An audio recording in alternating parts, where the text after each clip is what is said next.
Aujourd'hui, match presque à domicile, puisque match à 500 mètres de chez nous, dans le prestigieux club du SNUC qui venait de faire peau neuve durant l'été. L'atmosphère est donc au confort.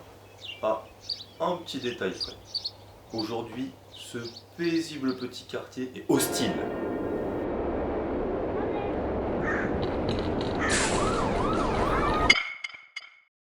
Aujourd'hui, on se fait peur.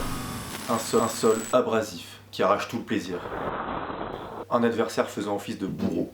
Ayant pour seul et unique but d'assassiner toutes les cibles sur son passage. Et aujourd'hui la cible, ce pauvre Luigi.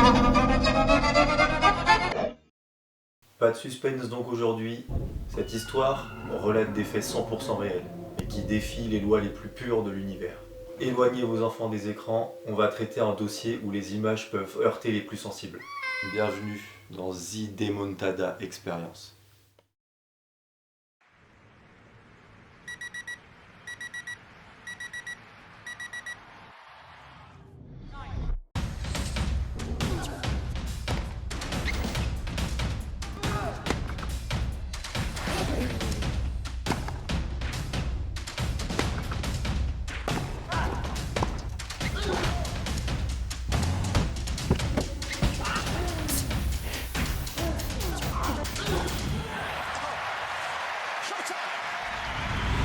C'est parti pour le Bourbier.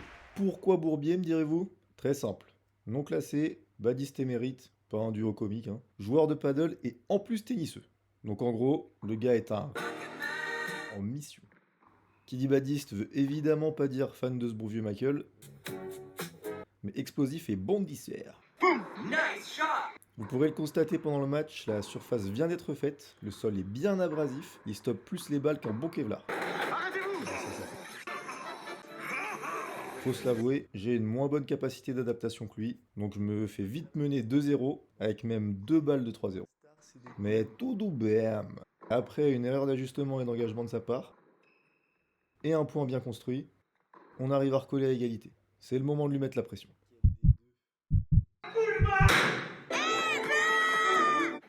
La pression en question, 2 points sirotés. On repart sur la tactique qui a fait ses preuves juste avant. Longueur de balle et montée à la volée. On approche un poil rincé, mais il y a l'opportunité de terminer et... Je pense que je chien dans tes culottes. Un peu, oui. Ça fait donc... Toujours à la poursuite de notre premier jeu. La tactique reste la même, on joue long pour se donner une balle exploitable, et on monte en espérant que la volée soit pas partie acheter du lait. Faut s'appliquer cette fois. Oh, le dédain du type. Ça aurait pu être terrible. Hein. Après ce point plein de suffisance et de réussite, le ton est léger, l'amusement pointe son nez, et l'entertainment s'emballe.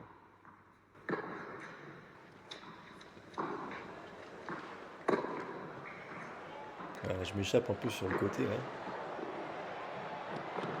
Oh. Oui, elle y va. Oh là là, c'est loin. Oh, c'est loin. Oh, elle rentre.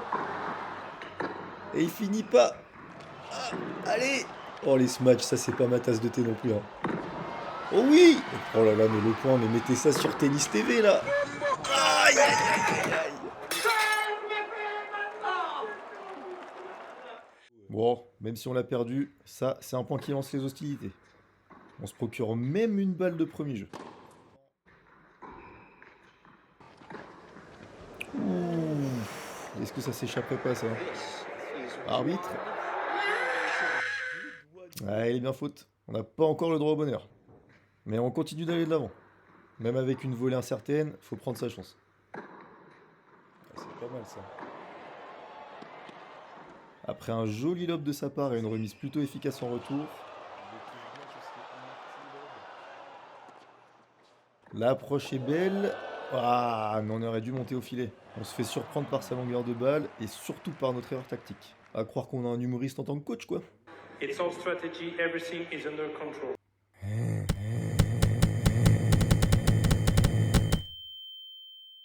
Bon, niveau humour, je dois l'avouer, le joueur demande pas son reste. On perd presque 4-0 et on se permet d'offrir une double faute. Hot dog, hot diggity dog! On lui donne donc une balle de 4-0 sur un plateau, c'est l'heure de jouer juste.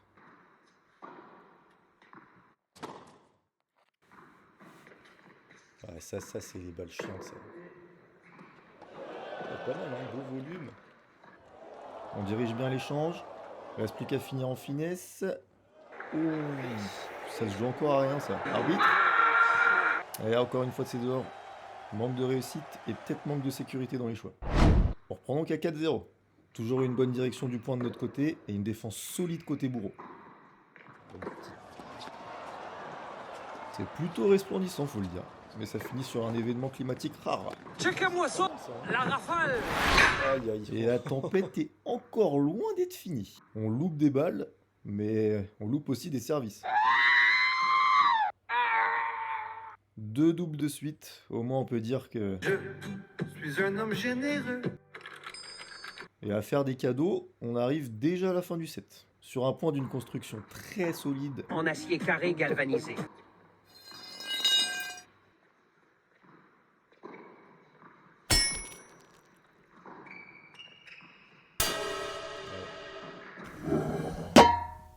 6-0, première roue montée sur le vélo. Et ça, c'est grave ou c'est pas grave? Allez, deuxième set. On fait un reset, tout peut encore arriver. Ah, on s'engage bien dedans là. Boum. Je te le fais pas dire, tout peut arriver et même un point de fou avec un passing en winner de son côté. Manque de réussite pour lui et premières opportunités pour moi. Que le sort soit avec nous, 2 balles de break. Oh, ça va sortir ça. Ah, ça accroche la ligne. Allez, deuxième chance. C'est boisé, ça part dans les étoiles. Et ça retombe dedans aussi. Putain, il tue toutes les lignes. Là, on est sur une POV. Tu te fais bully par le sort. Tu pourrais péter un plomb. Mais t'es juste un gars de chill qui a l'habitude d'être bousillé. Certes, on a manqué de réussite. Mais en soi, on n'en a pas besoin si on fait les efforts et qu'on se place bien. Feignant. Aïe, aïe, aïe. Et regardez-le là qui apprend pas de ses erreurs. Balle de jeu.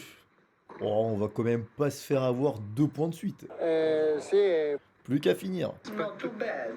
Et voilà, tout en douceur. Facile. 1-0. On va déjà essayer de conserver notre service.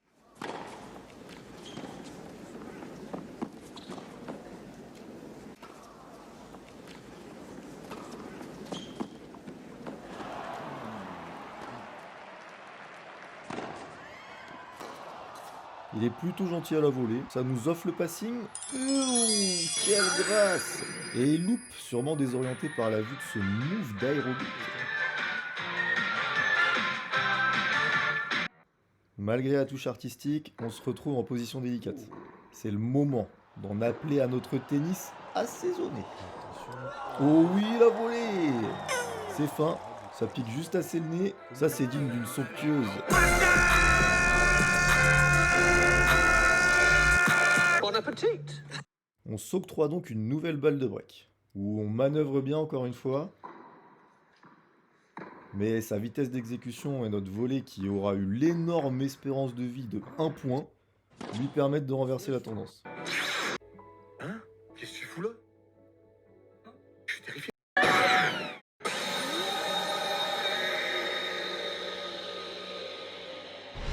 Là on commence à être dos à un mur bien tactique là. José Mourinho de son petit nom. On n'a plus rien à perdre, on lâche tout. Prépare-toi à une action de fou. Allez.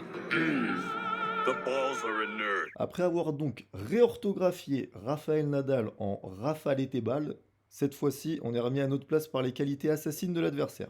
On va passer comme une balle. Oh sa mère! 3-0, on connaît la chanson. S'ensuit un break blanc pas familial du tout, conclu avec exactement le même point qu'à la fin du premier set.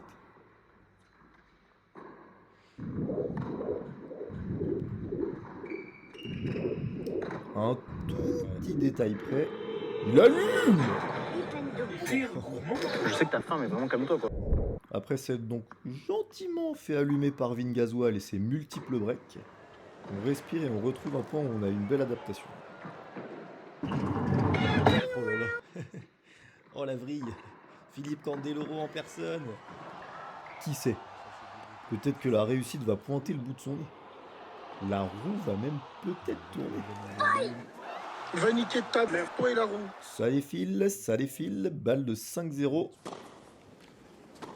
On persiste à la volée et... c'est encore loupé. Là, il serait temps de tenir les comptes. Combien de ratés? J'en ai fait 50. En 8 secondes 50. Je suis sur le livre des records. Et on arrive déjà à la fin du film. On a Morty qui touche la bande du filet, histoire de nous dire que cette formalité ressemblait finalement plus à une bande-annonce qu'à un film en entier. La sentence, chef. On rentre à vélo.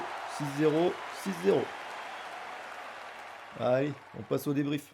Alors, le débrief. Donc, je vais essayer d'être rapide et concis pour pas qu'on y passe 10 minutes et pas que ça fasse une trop longue fin de vidéo. Là, ce sera un débrief un peu différent de ceux qu'on va retrouver à la fin des vidéos de match. Je vais essayer à l'avenir de décomposer les débriefs en 3 points. Un point sur ce qui s'est bien et mal passé de mon côté, ce qui aurait pu être modifié. Un point sur l'adversaire, même principe, ce qui s'est bien passé, ce qui s'est mal passé, les solutions qui auraient pu être trouvées. Et un dernier point sur les enseignements du match, que ce soit tactique, que ce soit en termes d'intention, de placement, de petits tips et astuces à ressortir pour les prochains matchs. Donc voilà, à l'avenir, débrief en 3 points. 3 points aussi, pourquoi? On l'a vu dans le match juste avant, c'est qui l'expert des tirs en dehors de la raquette? C'est ce gars-là. Après, donc, passons à ce qui nous intéresse un peu plus pour ce match-là. Donc aujourd'hui, pourquoi ça va être différent? C'est que ça va être un peu plus sur de l'introspection et de la réflexion, moins sur ce qui s'est vraiment passé dans le match, parce que c'est un match typique de ce qu'on peut retrouver en tournoi, à savoir ceux qui font de la compétition, vous saurez, pour ceux qui en font pas, explication du profil du spécimen. Donc un joueur qui fait du tennis, qui s'entraîne beaucoup, qui fait souvent un autre sport de raquette, enfin qui peut faire un autre sport de raquette, et qui fait jamais de tournoi. Donc le gars a pas de classement. Comment ça marche les tournois de tennis? On rentre, on joue contre les joueurs de notre classement ou de un classement en dessous, et on avance de classement en classement. Donc en gros, ce qui arrive, c'est que le mec a pas de classement, il rentre dans le tournoi, il fait une autoroute jusqu'à arriver au niveau qui lui convient lui, et il claque des... Donc je me suis retrouvé contre ce joueur-là à ce tournoi-là, ça peut arriver à tout le monde, ça peut arriver même à chaque tournoi. C'était mon premier tour. Après ça aurait pu être dans une configuration et dans un contexte qui aurait pu être beaucoup plus dramatique en termes de déprime. Parce que là je suis tombé sur le match alors que j'étais en train de faire un autre tournoi où j'avais déjà beaucoup gagné. Donc j'avais déjà gagné 3 matchs. Qui dit être sur 3 victoires de suite dit pas beaucoup de problèmes de confiance en soi, pas beaucoup de doutes sur son niveau. Je sais que je suis capable quand même de bien jouer, de battre des joueurs. Donc là j'en arrive sur ce match-là, premier tour du tournoi. J'avais pas encore perdu dans l'autre, donc tout va bien, la tête est sereine, il n'y a pas trop de nuages à l'horizon. Et je me fais éclater dans un match qui est autant un match d'humiliation que d'humilité. Parce que voilà, grosse confiance, j'arrive à un match, je me sens chaud, je me fais démolir. Il faut toujours se construire une confiance pour qu'elle soit démolie. Donc ça aurait pu être beaucoup plus dramatique.